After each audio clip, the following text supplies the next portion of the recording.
There's no bad time to try out a demo for an upcoming game that looks cool, but there is a good time, and that's during the Steam Next Fest. I've taken the past week to download and play as many cool looking demos as I could cram inside of my body within the duration, and I've digested that smorgasbord into a magnificent collection of the 22 best games from the Steam Next Fest. First up is the first game in the list and the first appearance of this strange little masked warrior with the Knightling. This open world RPG looks and feels like a classic 3D Zelda, except every character has a bag on their head and talks in muffled mumbles. Within this colorful world of anonymous weirdos, you'll take on the role of a knight squire wielding a real-deal knight's magical, occasionally sentient shield in every way possible to aid you in your quest to track him down. You'll take that mystical circle of power around to various villages and towns, solving everyone's problems by Captain America-ing that bad boy into the faces of anything that steps, stands, or slithers into your path.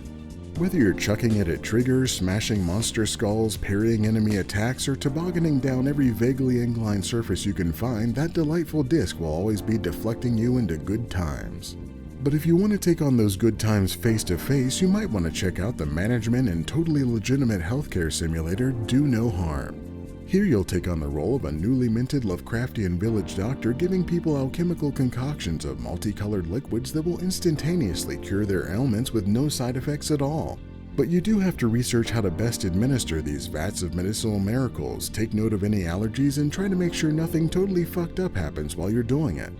There is another option if you're interested in a simulator game that is marginally less fucked up, and that's Cash Cleaner. Here you'll start your adventure as a newly kidnapped guy trapped in a room with seemingly no exit and given the task to retrieve, sort, clean, dry, count, package, and ship mountains of money for nefarious figures via a convenient app of literal money laundering. You'll have boxes and bags of cash in every conceivable state dropped into your little room and will ultimately obtain valuable tools like a washer, incinerator, and one of those cash grab machines you can use to dry your dollar bills.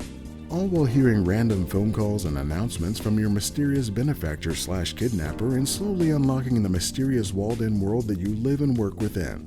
Yet being trapped in a mysterious world is sometimes a little more appealing than it seems, and in Wanderstop you might find your inner peace at the bottom of a cup of tea.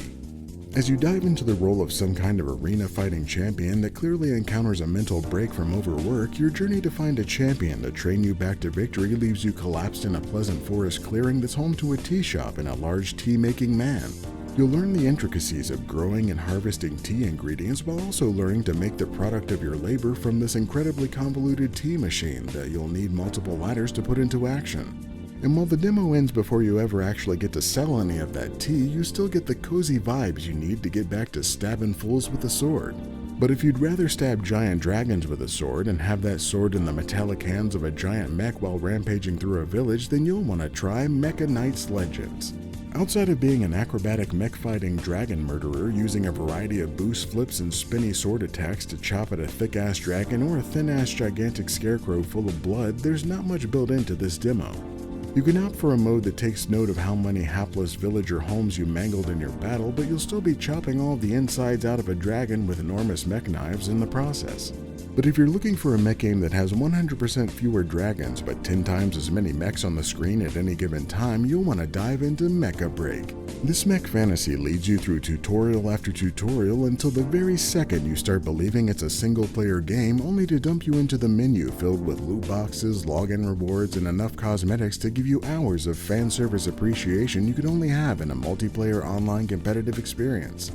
But when you do get to those real battles, you can take the controls of a broad collection of mechs from scrawny melee-focused nerds zipping around to big fat assholes that have so many guns that they can literally plant their feet and turn into a turret for a tactical advantage and everything in between. And you'll use this array of mechs in several types of missions that have you blowing things up and capturing points, and blowing things up to collect parts in the currently popular and perpetually included extraction shooter mode, while of course allowing you to live out your fantasies in every style of mech mayhem you could imagine.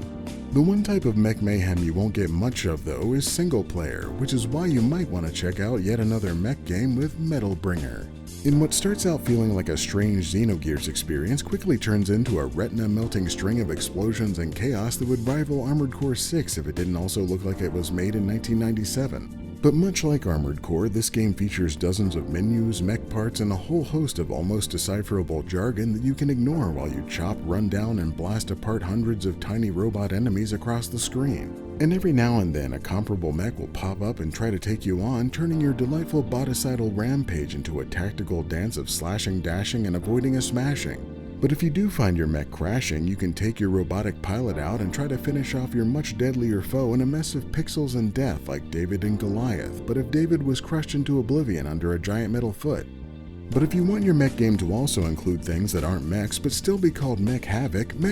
is the game for you. This simple top-down shooter gives you the simple pleasure of simply walking around in a painfully slow mech and wielding a small arsenal against a variety of mech, tank, and regular old people trying to get between you and your objective of blowing things up. You can also opt for a similarly armed truck to experience the game at supersonic speed by comparison, but you sacrifice most of your health pool for the privilege of not wanting to eat your keyboard out of boredom while walking so slowly. Or you can just load up the stronger, much faster, and heavily armed tank to rip through missions better than either one. However, there is one game that will let you get a taste of the mech experience but from a feline perspective, and that's Ultra Mega Cats. Here you'll take on the role of one of two available cat characters, a mechanical machine gun mech suit or a stealthy ninja that will each try their hand at fighting through rooms overflowing with charging and shooting robotic enemies hell-bent on taking all 9 of your lives at once. But you can use your arsenal of weapons and abilities to wreck their shiny metal asses and make it to the liminal space between each battle room where you can buy upgrades and temporary buffs to fortify your feline fighting power.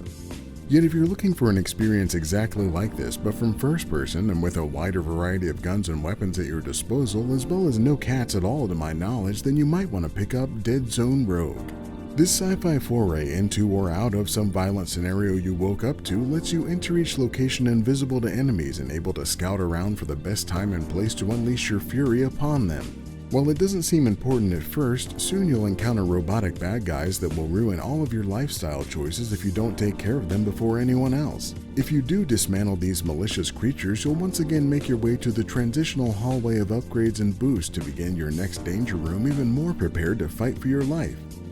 But if you want to have a perpetual battle for your continued existence in space but without all of the complexities of aiming guns in first person, then you'll probably enjoy Starless Abyss. This top-down turn-based tactical roguelike introduces the always original and unique mechanic of deck building to let your squadron of ships take on the eldritch transdimensional horrors using the power of things like laser beams and space mines. With a tactical gameplay experience similar to Into the Breach, you'll take on waves of space creatures in each area using the persistent health and loadout of your ships to try to make it to the end of the run without getting slaughtered and sent back to some alternate reality version to try again. Some might prefer their horrible monster interactions to be a bit more terrestrial, and in Anoxia Station you can get as terrestrial as possible as you build a mining expedition camp deep underground to collect that sweet delicious Texas tea. In this minimally animated turn-based city builder, you'll be crafting drills, pumps, and other fun logistical constructs to carve out your region and get all the resources you need to keep your employees alive and not eaten by giant spiders. And with special characters available using their abilities to help you maintain your buildings, defend them from giant cave monsters, and efficiently slurp up that oil, your terrifying subterranean adventure might be a little more enjoyable than you anticipated. It's hard to mention terrifying monsters without getting into Monster Train 2. This follow-up to the original Monster Train is a game about monsters on a train, except they're actually angels and demons that are trying to battle their way to the top of your train's living heart. Unlike the original, rather than venturing to hell on this bullet train of absolute violence, you'll be fighting your way to heaven for some story reasons. But entirely like the original, you'll be doing so on the 4 levels of a train car where your enemies fight their way up and you use cards featuring creatures and spells to hopefully kill them with 1,000 cuts before they make their way to the top and break your heart with a giant spike sledgehammer. But if you're looking for a heart broken by a bit of a different weapon, you might want to check out Beyond the Ice Palace 2, where your hero was shot in the heart by a corrupted magical arrow. After freeing yourself from some chains, you pull a classic God of War and turn those chains into a weapon you'll wield as you tear ass through your corrupted kingdom, smacking the shit out of some skeletons and monsters in a Castlevania spirit nearly 40 years old.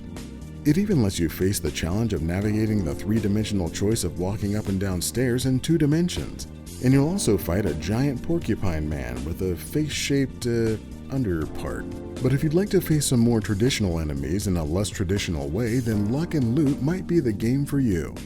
Despite the fact that this interface looks like it has no logical coherence whatsoever, if you take a minute to figure it out, you'll discover that it has some. Rather than once again being another deck-building roguelite, this roguelite lets you load up your own dice to roll each turn, giving you attacks, defense, healing, and spells to be doled out at a line of enemies kind enough to just stand idly in front of you while you roll. And as you roll and re-roll to get the best dice to defeat your enemies, you'll be able to modify and upgrade these cubic accoutrements to better fit your randomized roaming. Sometimes you'll want to roam in a slightly more coordinated way though, and that's why you should check out Deliver at All Costs. This Konami-published game that looks like it could easily be something from 15 years ago puts you in the role of a random out-of-work engineer in an island town without any jobs, but you manage to get one being a delivery driver.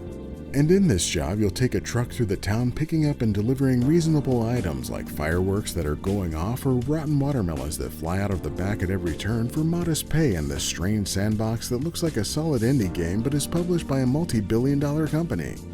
Traveling the streets of a town may be a little too mundane though, so how about taking it off-road and ramping up the violence 10,000% with Fumes? Here you'll blaze through the open desert of this desaturated world and engage in Mad Max-style shenanigans by shooting giant car guns at other cars with giant car guns until they're ripped apart by a beautiful explosion. You'll take on plenty of regular cars, but also boss cars and whatever this gigantic monstrosity is, while collecting parts to upgrade and refit your violence mobile and continue your off-road murder missions. But where we're going, there still aren't any roads, unless you build them with Roadcraft.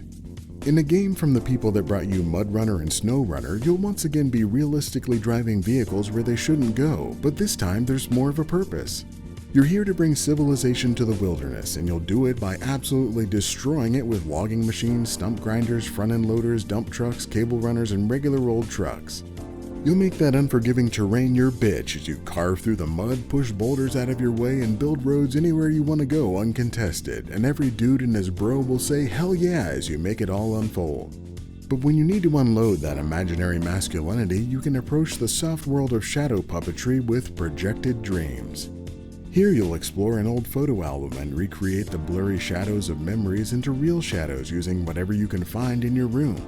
What starts out as a simple game of line up the toy with the light quickly turns into what the hell even looks like that as you flip, spin, and invert everything you find to make a shadow that looks like the thing in the picture. Yet when you do finally nail it or take one of the hints without shame, you'll be rewarded with a full cozy image to feel feelings about a situation for which you have no involvement. However, if you're looking for some feelings related to the cozy memories of MOBA games you quit 10 years ago because of an unhealthy addiction, there's another on the horizon with Sirocco. Instead of heroes and monsters potentially from well-known IPs, you'll be last hitting your way through the lanes with just regular old boats and their slightly caricatured captains. It seems like a good time, though I'd erase this and every other MOBA from existence to make Blizzard bring back and support Heroes of the Storm again.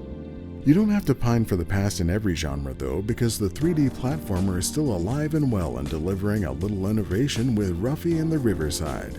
This strange little character and his helpful bee companion will bounce through a colorful universe collecting stars in a variety of levels and using them to unlock doors to even more levels in a way that everyone has experienced.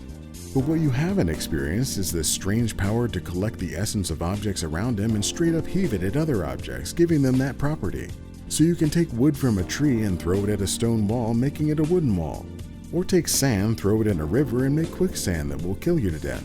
You'll use this to solve tons of puzzles and only occasionally kill yourself in the process, but always in a way that makes it seem like it was your fault. Yet if you want a game that moves so fast that you can blame your failures on the declining reaction times of your old age, you might want to pick up HASTE Broken Worlds. In what can only be described as a combination of Sonic and XO1, you'll take on the role of this incredibly fast girl who swoops up and down the hills of each level, gaining speed with good landings and collecting sparkling bits to spend on things to make her go faster, more better. But you'll always be racing to outrun a corrupting wave of shittiness, at least until the end where you're racing toward a giant robot to kill it by slamming your face into it. Either way, you've got to go quickly. And I've got to go quickly to the end of this video because playing more than 50 games and making a video about 22 of them takes way too much time. But I'm sure I missed some good ones, so if you've played one that you think should have been on the list, let me know and I might check it out. But even if you didn't and want to see more hot takes, warm satire, and tepid commentary, like this video and check out more Abbreviated Reviews.